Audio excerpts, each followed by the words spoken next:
Hello everyone, welcome back. It's Foot Forecast. In today's video, I'm going for my Crystal Palace rebuild for next season. But first of all, we have to talk about them winning the Europa Conference League. What a moment that is for Crystal Palace. And it also means that next season they will be going into the Europa League, which is definitely something to consider. And they'll probably feel that they can have a decent go at the Europa League next season. However, I'm expecting a lot of change at Crystal Palace next season. It's already been confirmed that Glasner will be leaving as manager. It'll be interesting to see who Palace appoint. I think Thomas Frank will be the manager next season. I think he is a good manager. I know he struggled at Spurs, but I think at a club like Crystal Palace, he would do a decent job for them. They've also been linked with Andoni Iraola. I just don't see that happening. I think Iraola will go somewhere else, but I could be wrong. But what I'm also expecting from Crystal Palace is a lot of change in terms of the players. So let's get into that now. So starting off with the first player, and it is Dean Henderson. And I think this is an easy keep for Crystal Palace, and that is where I'm going to put him as the first choice goalkeeper for next season. I think he feels quite settled at Palace, and I don't see anybody else really coming in. Then I'm on to Walter Benitez. If I'm Palace, I'm looking to sell Benitez and get a better number 2 for next season, as I think this is an area you can improve on, especially considering you've got quite a few cup games that you have to play next season, so they should be able to get in a better number 2 than Walter Benitez. Maybe not a priority, but it could be if Henderson gets injured. And then finally, I've got Remy Matthews. I'll just be keeping him around as a third choice keeper for next season. I think that's absolutely fine. Now let's get onto the right backs / right wing backs. And starting off with Daniel Munoz. And look, Munoz may well stay at Crystal Palace next season, but I think he is going to leave in the summer. And the reason why is because he's now approaching 30. And I think he'll feel this is his last chance to maybe get one more big move to somewhere else, maybe in a club in Europe. I could see him going to Italy, considering he's a player that likes to play in a 5 at the back. I just think Munoz may well depart Palace in the summer. I think there is a chance he stays, but my gut feeling is that he does go. Then I'm on to Nathaniel Klein. I'm going to put Nathaniel Klein into the release. I wouldn't be renewing his contract. It's up in the summer. He's just not good enough now to impact Crystal Palace going forward. Then I'm on to the centre halves, and starting off with Lacroix. And this is another one where I could see Lacroix potentially departing Palace in the summer. I think they'll fight to keep him, but I think he does leave the club. He's just been announced in the France squad for the World Cup, and I think there will be some interest in Lacroix. I've seen Bayern Munich linked with him. I wouldn't be surprised at all if he departs, so I think that's fair for him. Then I'm on to Jadon Canvot. I'm going to put him into the keep. I think he will stay at Crystal Palace. Recently, he's actually started games ahead of Chris Richards, so clearly Glasner does like him as a player, so it'll be interesting to see if the new manager is willing to start Canvot next season. Then I'm on to Chris Richards. As I previously just said, he has been dropped as Crystal Palace's starting centre half, but I'd still be keeping around as a squad option at minimum for next season. And I could see him getting back into that starting 11 next season. Then I'm on to Chatty Riyad. I'm going to keep Riyad around as a squad option for Crystal Palace next season. He's actually started a lot since the departure of Mark Gahey, but I don't think I want him starting next season. And then finally, I've got Jefferson Lerma. His contract is up in the summer, and the recent news is that he has rejected a new deal with Crystal Palace, and there is some interest in Lerma from Spain. I think he's going to depart in the summer. Then I'm on to the left backs / left wing backs, depending on the formation that Palace want to play. Starting off with Tyrick Mitchell, I think this is an obvious keep. He's been very good for Crystal Palace, and he's very strong defensively. Just a consistent performer for them. Then I'm on to Borna Sosa. I'd be looking to get rid of Borna Sosa. He hasn't been good enough since coming in as the backup for Tyrick Mitchell, and Oliver Glasner just hasn't trusted him all season. I can't see a new manager giving him that trust. He's just not good enough, it appears. Then I'm on to the midfielders, and it's the big one, Adam Wharton. And there is some interest in Adam Wharton. But what I would say about Wharton is that he has had some injury problems this season and in previous seasons, which may put sides off going in for him. But I think Wharton does depart Palace in the summer for a big fee, around £70 million. So I'm going to put Wharton into the sell. Then I'm on to Will Hughes. I'll be keeping Will Hughes around as a squad option for Crystal Palace. He also appears to be a leader in that dressing room. I think he'd be a decent player for Palace. I think he's quite underrated, is Royal Hughes. Then I'm on to Kamada. It's already been confirmed he will be departing Crystal Palace in the summer and on a free, so I'm going to put him in the release category. That's another big loss for Crystal Palace. Then I'm on to Chika Decore. I'm going to put Chika Decore in the sell if you can, because he continues to suffer injury after injury, and I don't know how much interest there will be in a player like Chika Decore. This is really unfortunate because 3 years ago he was actually a player that was linked with the likes of Liverpool, and he was actually playing really well for Crystal Palace, but he just can't stay fit. It's that simple. Then I'm on to Davini. I'm going to put Davini in the loan. I think he needs to go on loan and depart Crystal Palace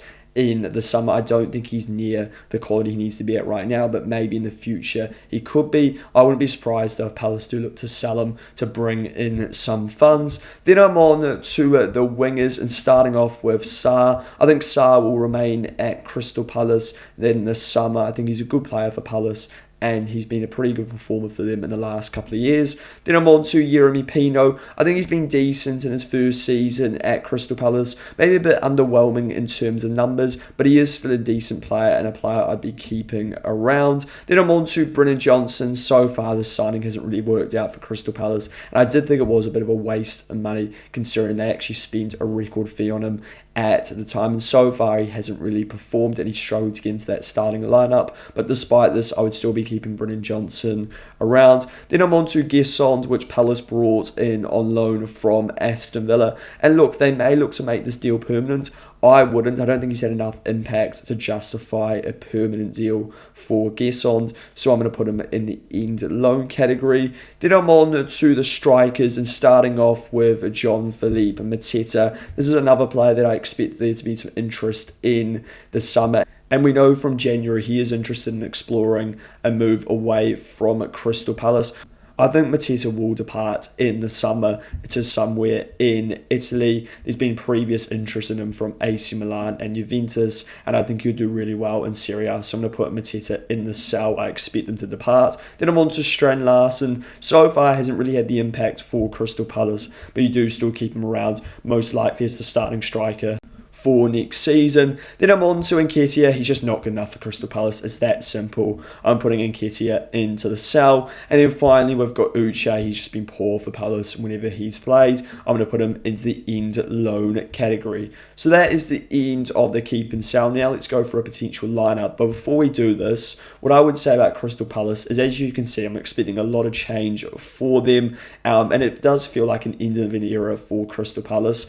So it's crucial Crystal Palace get their recruitment spot on. But I'm a bit worried about this because Dougie Freeman left Palace last season in early March. And since then, recruitment has been a bit of a problem, bringing in players like Borna Sosa, Uche, Strand Larsen, Brennan Johnson. They tried to sign Dwight McNeil into January. So I'm a bit concerned about Palace's recruitment. So I think this could be a bit of a problem for next season. In terms of a starting lineup for Crystal Palace for next season, so in goal I've got Dean Henderson. Then for the three centre halves, I'm trusting Canvot to have another good season at right centre half. Then I think Crystal Palace need to go get a central centre half and a left centre half that can start week in, week out. You could use Richards or Riyad, but I am looking for better. And you could use Richards ahead of Canvot, but I'm going to trust in Chris Richards. If Lacroix stays, then he obviously starts for Palace and you don't have as much of an issue. Then moving up the pitch for the two wing-backs. For the left wing-back, I've got Tyreek Mitchell. I think that's absolutely fine. And then they will need a replacement for Daniel Munoz if he decides to depart Palace in the summer. Then into the midfield, there are big changes in these two deeper midfielders. Palace will need a Wharton replacement if he does leave, and also a Kamada replacement. So big changes needed in that midfield. And then finally for the three up front, I've got Pino as the left 10, Sarr as the right 10, and then Strand Larsen up front. I think that is fine for Crystal Palace if they decide to stick with this formation for next season. And look, they may well change it because of the departure of Oliver Glasner, but I'll explore that later in a video. Now looking at the depth for the system. So for me, I think Crystal Palace need to go get a backup keeper. You could keep Walter Benitez. I'll look for better in case Henderson gets injured. Then for the centre halves, I've got Chris Richards as the right centre half and Chatty Riyad as the backup left centre half. I don't know if Crystal Palace actually need to go sign another centre half, because then you would have 5 centre backs, which I think probably is enough for Palace next season. But if possible, you could go get a 6th. Then I'm on to the wing backs, and I think the wing backs are a must for Crystal Palace to sign next season. They don't have quality depth in this position, and you can't just rely on Munoz and Mitchell to start 3 games a week. Then moving into the midfield, I think Palace need to buy someone that can compete for a starting position. And obviously you've got Will Hughes, who's another backup in those midfield positions. And then up front, I've got Brennan Johnson as a backup right 10. I think Palace need to go sign a left 10 for a backup for Pino, and then a backup for Strand Larsen that can compete with him, as he hasn't made the greatest start at Crystal Palace so far. So that is the 5 at the back lineup. Now let's look at a 4 at the back system if the new manager decides to play this. And this is a lot more possible if Munoz leaves the club, because then you could buy a more defensive-minded right back that doesn't prioritise going forward, like a Daniel Munoz. I mean, the main difference, as you can see from the 5 at the back, is instead of buying a centre-half, you need to buy an extra midfielder, a 10 if you want to play a 4-2-3-1, like this graphic does show. But apart from that, I think it's very similar profiles that Palace need to buy. For the 4 at the back, it's very similar. Once again, you need to buy a midfielder instead of a centre-half, and you need to buy fullbacks that are more defensively minded. So overall for Crystal Palace, there's a lot to do, especially if they lose key players such as Wharton, Lacroix, Munoz and Mateta. But if they replace well and bring in sufficient depth, then they will be alright despite competing in multiple competitions next season. But if they don't bring in quality and depth, I think Palace could actually be in real trouble and in a relegation battle next season. And I'm a bit concerned about that potentially happening, considering I haven't been that convinced by Palace's recruitment since Dougie Freeman left the club. So that is the end of this video. Please let me know your thoughts on this. Where do you agree? Where do you disagree? And if you enjoyed this video, it'd be great if you could subscribe to the channel as well as liking the video.